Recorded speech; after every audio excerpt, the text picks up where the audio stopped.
Hello, my dear Sagittarius. Welcome back to Practical Mystic.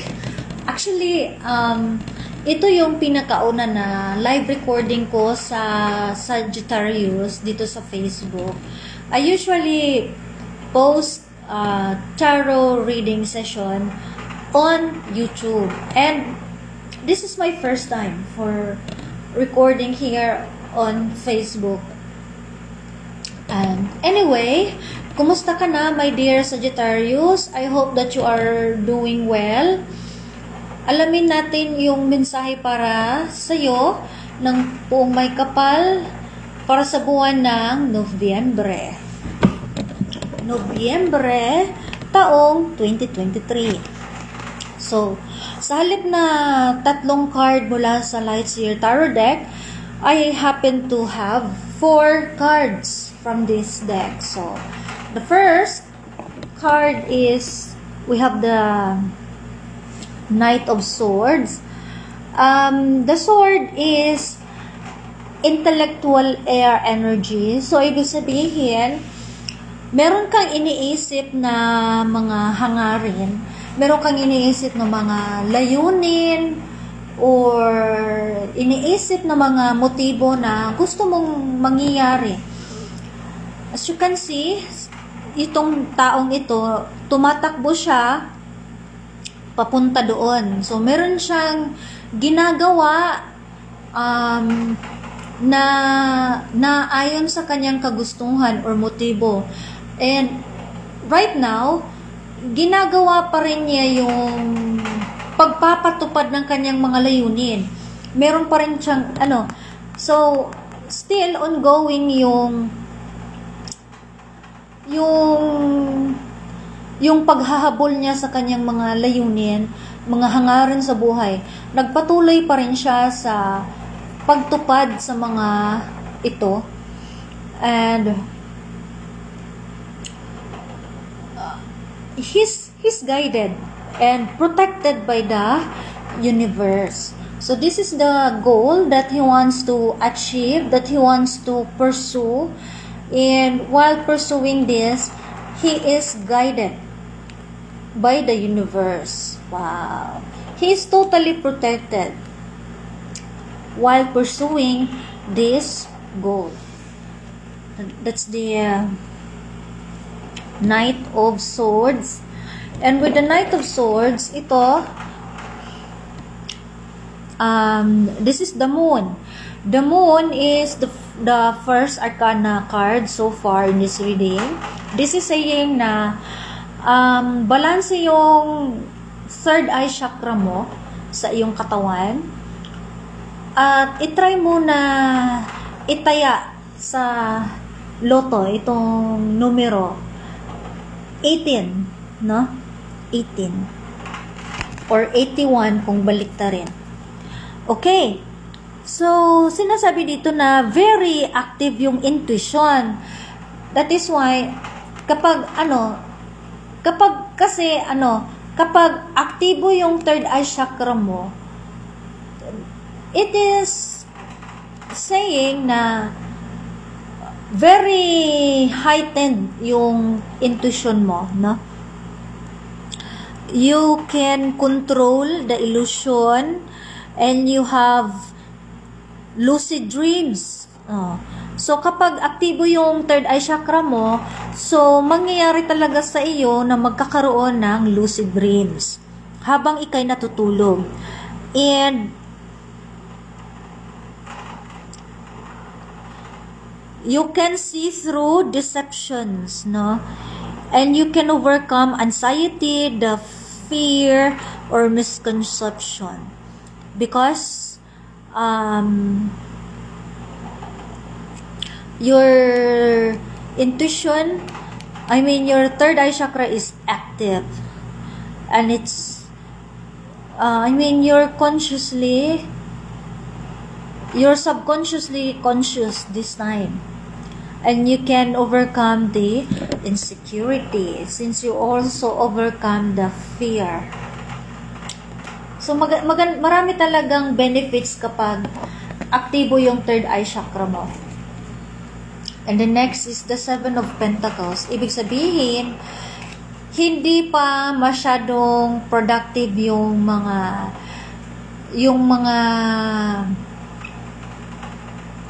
pinaghirapan mo, no?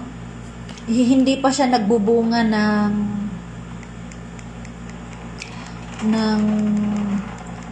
kabutihan, or hindi pa masyadong nagbubunga ng kasaganahan kasi maaring nagkulang ka sa pag-aalaga, no? Nakalimutan mo siyang alagaan. Ang iba sa inyo maaring pabaya sa inyong negosyo or sa inyong karera. So, nangyayari, hindi kayo masyadong productive or hindi nyo lubos maranasan yung fulfillment. Okay?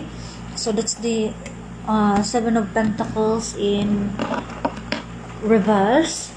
And with the Seven of Pentacles in reverse is that we have the Knight of Cups in reverse.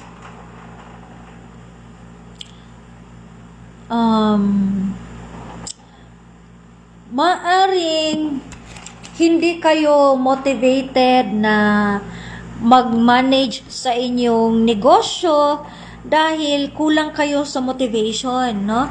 Maaring ang dahilan ng kakulangan sa motivasyon is, or maaring ang dahilan ng kakulangan ng gana sa pangangasiwa sa negosyo or sa karera dahil sa heartbreak, no?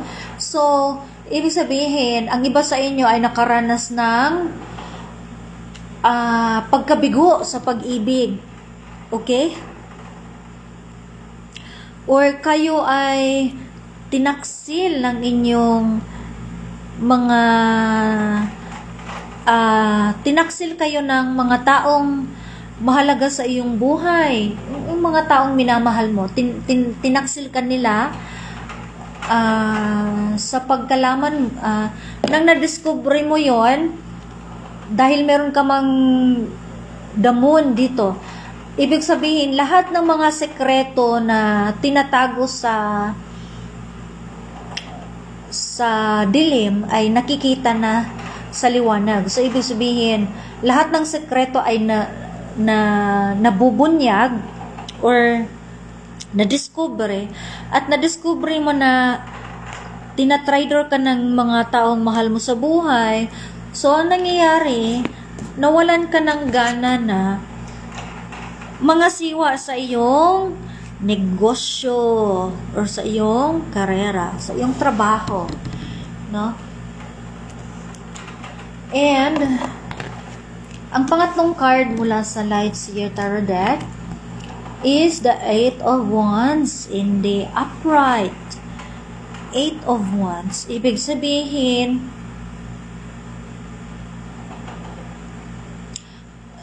you are protected.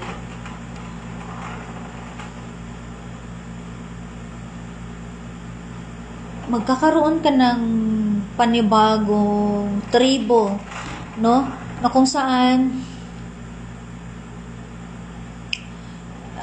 nagkakaintindihan kayo, nagkakaunawaan kayo, at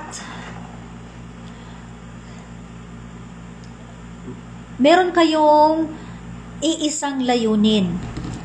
Tapos, kasing itong wands, the wand is actually a fire energy which is more concerned about passion or desire or creativity. It's a creative fire energy, in short. Now,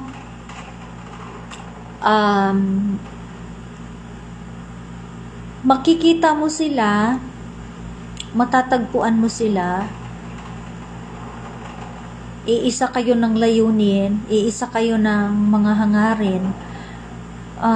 You have the same desire, the same passion, and you encourage one another. Okay? So, pagkatapos ng pagkabigo dito sa The King of Cups, nasaktan yung puso mo nang nadiskubre mo na merong taong nagtatraidor sa'yo,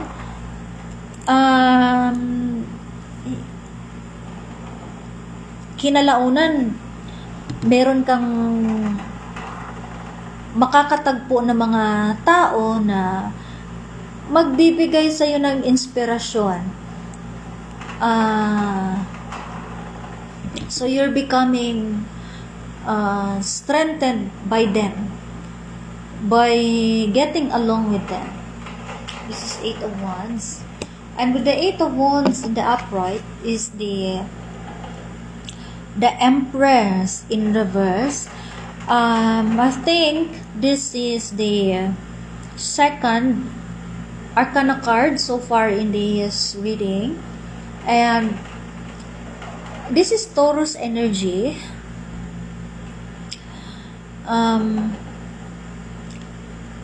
This is saying that you're experiencing insecurity. Double confirmation dito sa the moon in the upright. So nakakaranas ka ng insecurity sa sarili mo, kahit pa aktibo yung third eye chakra mo, nakakaranas ka ng insecurity, probably because hindi aktibo yung sacral chakra mo at saka yung solar plexus chakra. So you're not confident with yourself. You're experiencing insecurity, or some of you are experiencing infertility or lack of confidence. You lack growth.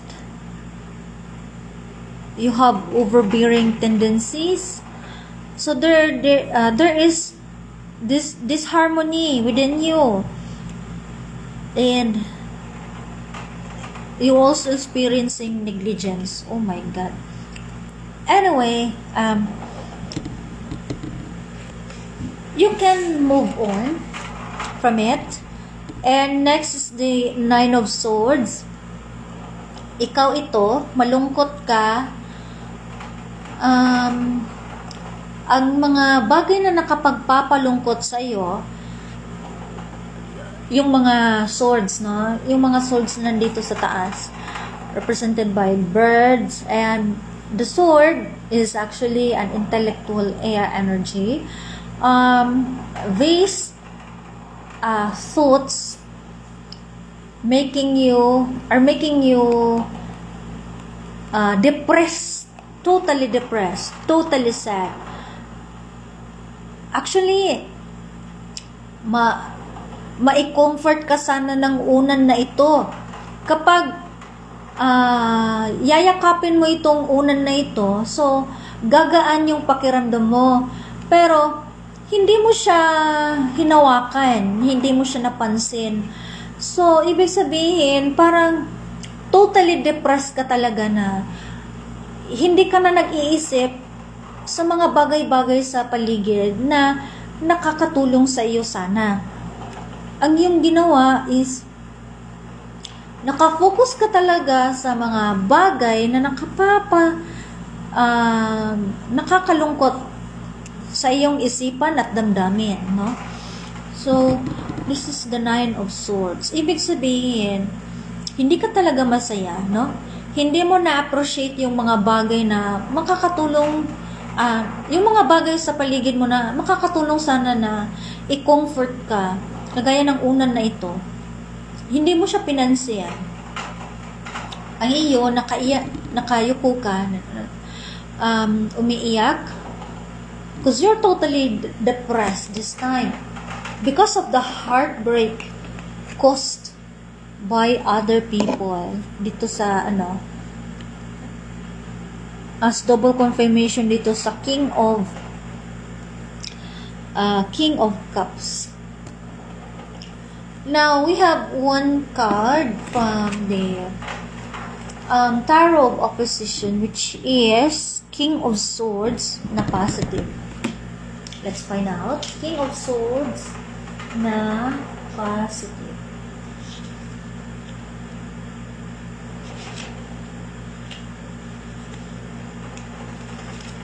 Okay. So, intellect, charisma, and authority are sharp skulls. You know to wield every very effectively. Decrease the influence of emotion and do not become a tyrant. Your noble nature ensures success, alliances, positive changes, and vital dynamics. Refrain from using any kind of force or violence. Let others do the actual fighting. This is King of Swords, my dear Sagittarius. Makakasalamuha mo yung mga tao, yung ibang tao. Now, para maiwasan yung conflict, ipagpapatuloy mo lang gawin yung bagay na ikabubuti ng ibang tao, no? Para maiwasan masyado yung di pagkakaunawaan, no? And at the same time na kung ano man yung desisyon na gagawin mo, dapat hindi rin apektado yung personal mo na interest, no? So you have to see to it that in every decision that you're going to make would please yourself first, at the same time would be agreeable to others, no? Which cannot cause conflict to others, no? So patuloy ka lang, pagiging matatag, no? Be at yourself, protect yourself, love yourself before others, no? Try to balance this one, the masculine energy and the feminine energy. Like this one, in the left side is the moon, the sun, and in the right is the moon. So try to balance yourself so that you can create harmony with other people, okay? With other people around you. And next is the second card from the Tarot of Opposition, which is the Four of Swords. The Four of Swords is more of relaxation. As you can see, natutulog ba siya? Natutulog or namamahinga lang? Okay, this is Four of Swords, positive. Which is positive. Okay, so your battles are not over, o only suspended. So hindi pa natatapos ang laban sa buhay, pero nasuspendido lang siya, no? Nasuspendido lang siya. So take a rest, for soon you must return to the fight. Mamahinga ka muna ngayon, magpahinga ka muna sa ngayon, kagaya ng ginawa ng taong ito. Kasi, pagkatapos nito, lalaban ka ulit sa hamon ng buhay. Probably alone or against many. So, you're going to fight again, probably alone or against many. Whatever happens in your worldly conflicts, victory is certain over your insecurities. Conquering your fear is more important than beating others. So, maganda ito na mensahe sa iyo na your greatest enemy is yourself, no? Yung kalaban mo yung sarili mo, hindi yung ibang tao. Now, ang pinaka mabisang paraan para malabanan mo ang iyong sarili ay dapat malagpasan mo yung takot na kinakaharap mo, no? Kung nakayanan mo ng lagpasan ang takot na kinakaharap mo, Sa ngayon, nangangahulugan na matapang ka talagang labanin ang mga pagsubok. Kasi, even the greatest enemy, you're able to defeat it, which is the fear. You're able to conquer it. So, sa ngayon, again, magpahinga ka muna. Yung pagpapahinga ay mahalaga kasi habang namamahinga ka, you're restoring your energy. You're replenishing your body. Replenishing your mental, physical, emotional, and spiritual aspects. To regain your strength, you need to take a rest.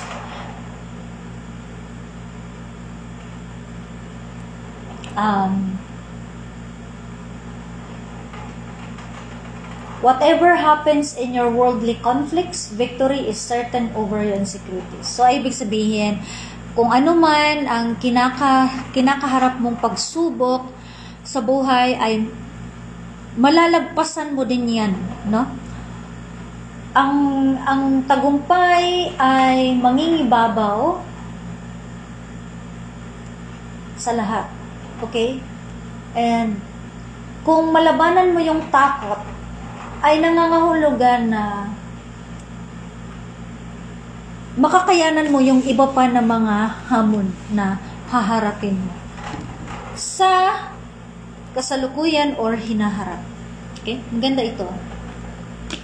And we have one card from Karma card, which is a planet, the planets. And the planet here is Uranus. So, ang mensahe sa iyong kaluluwa is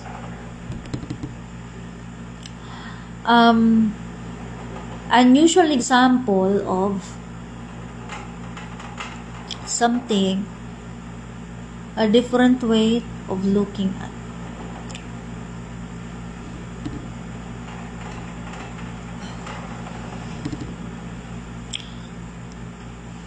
If you look at something on a different way, so it's gonna be a very rare example.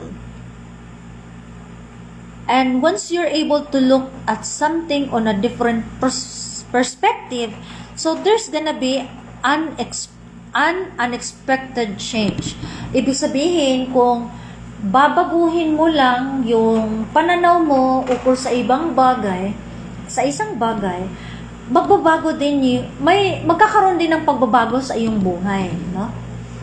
If you look at life in a different perspective, so there's gonna be a change in your life also.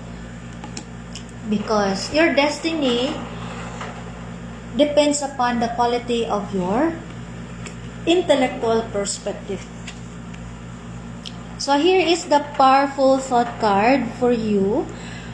I turn every experience into an opportunity. So, especially the experience that you're having right now, which is heartbreak, consider it now as an opportunity, no? Consider that experience as an opportunity. So, each problem has a solution. All experiences are opportunities for you to learn and grow. You are safe. Ibig sabihin, nangyayari ang mga bagay na ito sa iyong buhay kasi nga ito ay may layunin na turuan ka ng leksyon para matuto at saka para maging mature emotionally, intellectually, no? Para ka matuto sa buhay, no? To become wiser, to become stronger, more faithful, and more mature as an individual.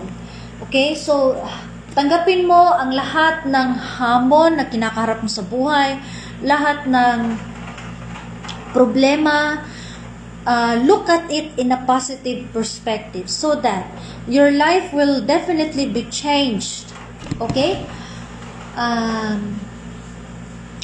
Kalimutan mo yung mga bagay na nakapagpapalungkot sa iyo.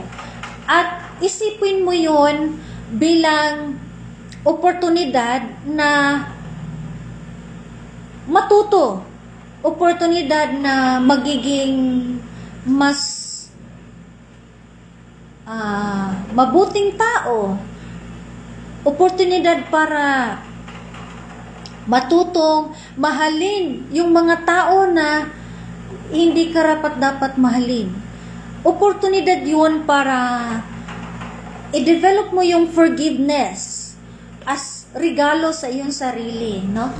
So, maraming dahilan para baguhin mo yung perspektibo na yon, no, into something positive, no.